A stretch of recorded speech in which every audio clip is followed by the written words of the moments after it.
Listen, we're frustrated. We've been playing so much better the last couple weeks and played well against Iowa State on Saturday and had some good moments in here. Had a lead there in the latter part of the game on the road against a good team. And then it just, went sideways on us a little bit in a lot of different ways. We had some opportunities to convert on the free throw line and couldn't do it.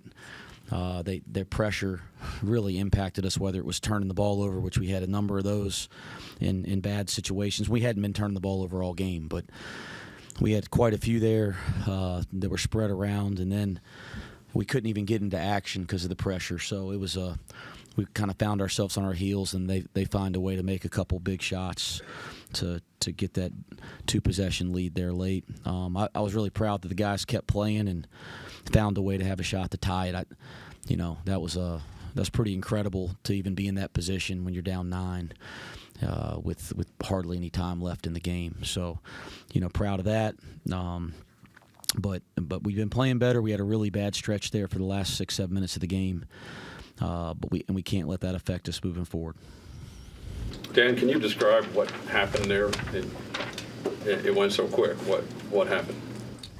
I knew there was time going down, and I had an open shot, and I knew maybe passing it up with no time left, that could have been our best shot, so I shot it, went in, and then Day made a good play on the ball when it was coming off when they were giving inbound the ball, and he tipped it out, found it again, and shot it and made it. Javon mentioned actually that he kind of missed his man. Were you surprised to have that much of an open look? I mean, it couldn't have worked out any better for you outside of drilling it. I wasn't really surprised just because I know they're scrambling, trying to find their man at that moment, and there's not like a lot of time left, so a lot of people's minds can be all over the place. So I found it and I shot it. It went in, put us in a better position to win the game. Wes, did you get the final shot, the potential game-tying shot that you wanted? Is that the look you would like to have had, or any look you can take, you can take? Yeah, I thought at that juncture, when the way they review everything now, it's just timeout. They're just timeouts, so you get so much more opportunity with the way the referees now go to the monitors. It's like each coach, it's like extra timeouts you can diagram. So we did something simple because they're not a team that switches out of bounds or switches off the ball hardly at all on the year. But you don't know in that situation 3 seconds if they're going to adjust, and you look out and they got a bunch of guys that can switch and pass things off. So we had an action where all 4 guys were available, and there was a couple simple reads we needed to make, whether they were switching or not switching. I thought Tyler Betsy made a great second cut, and then Day did a nice job finding them. And I don't think you can ask for a better shot than that from a really good shooter. But if any of the guys on the floor would have gotten a clean look in that scenario, I think we'd have been okay. Coach, you dealt with foul trouble again for a second straight game. Josh Reed, Jizzle James. How much did that impact what you were trying to do late, and how frustrating is it that for a second straight game not being able to sub and do what you wanted to do kind of impacted the end of the game? Yeah, I just said this on the radio. And Keegan, you know this, man. I ain't ever going to be the guy that stands up and makes damn excuses. I ain't ever going to do it. Anybody that follows our program, it'll never happen. Okay, no matter how frustrated and pissed off I am, it ain't ever happening. Never going to make excuses. But I'll talk about challenges. So don't get the two damn things confused. Okay, I ain't making excuses. But yeah, Seamoss not playing. Connor Hickman's been out for a long time. Those are 2 guys that were extremely important throughout our entire non-con, and really important to our offensive execution. So listen, we're at 20. These are not freaking excuses. And anybody that writes or puts out a tidbit, put that damn part out. Okay, but in a 20 league game season, in 20 play dates, okay, in 20 games. So some leagues have played 20 games and played 2 before Christmas, and so they're playing 18 after. We play in 20. You're barely practicing. So what are you relying on? And you're relying on all the things that you put in the summer, the fall, November and December. Well, because we only played 11 non-con games from November to January, we had a ton of practice time. Well, during that time, Connor and Seamoss are a big part. So that creates a challenge at this juncture in the season when we've been out, Connor's been away for a long time. We've adjusted. But then you lose a guy like Seamoss that leads us in minutes played.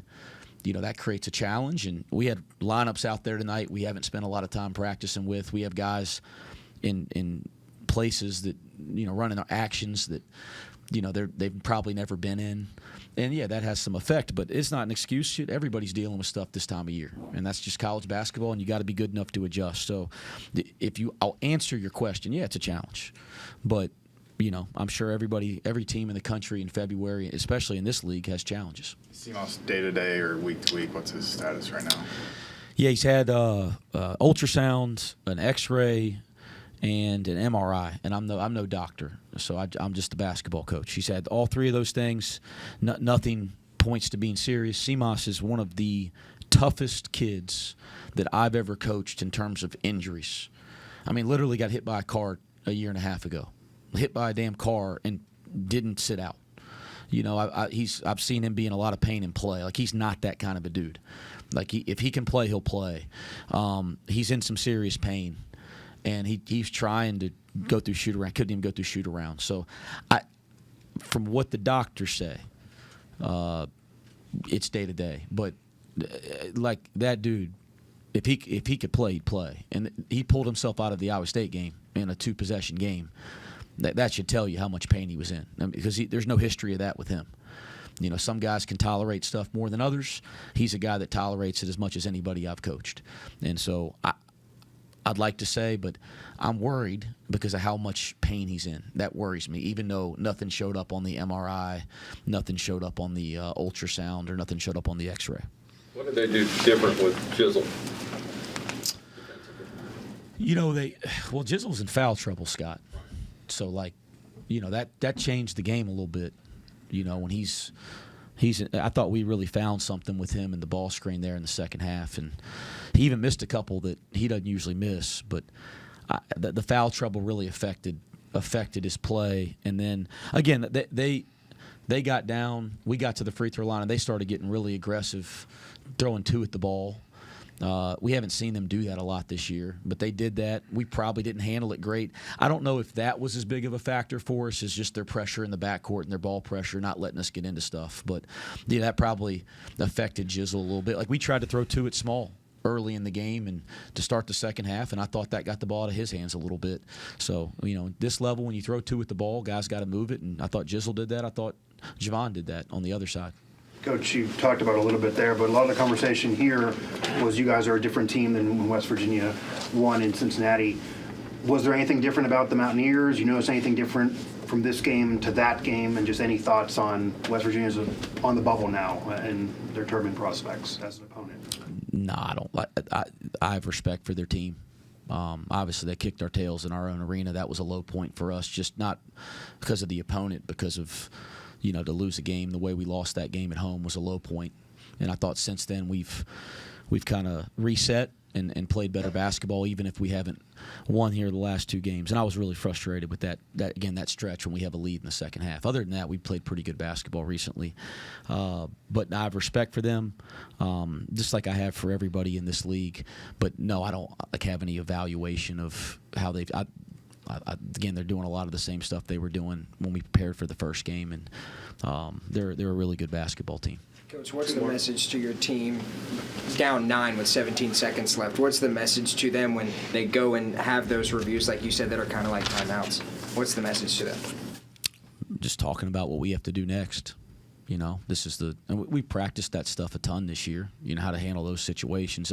Down 9 with like 20-some seconds left. That you don't see a chance to tie the game in that scenario very often. So I was, like Dan said, he steps up and makes a big shot, get a steal, make another, and then all of a sudden it's a different deal, right? But all those breaks in play just give you a chance to talk about the next thing. But we didn't do anything we hadn't really practiced. It was just honestly just preparing. Last one. What's the message from here? More to play. Game TCU on Saturday. Come on, yeah. So let's get ready to play. We played better here, guys. We're 3-2 of our last 5, and we've had chances to win both games on the road, quad 1 games. So there's a lot of basketball left. We're not in – like there's some bad BCS leagues. I ain't calling out other leagues. There's some bad leagues. Like there's some leagues where you don't have chances to build resumes and make statements. There's not a bad game in this entire league. Everybody in this league's really good. Every win's a good win. So we got another opportunity against a good team on Saturday. Thank you. Thanks.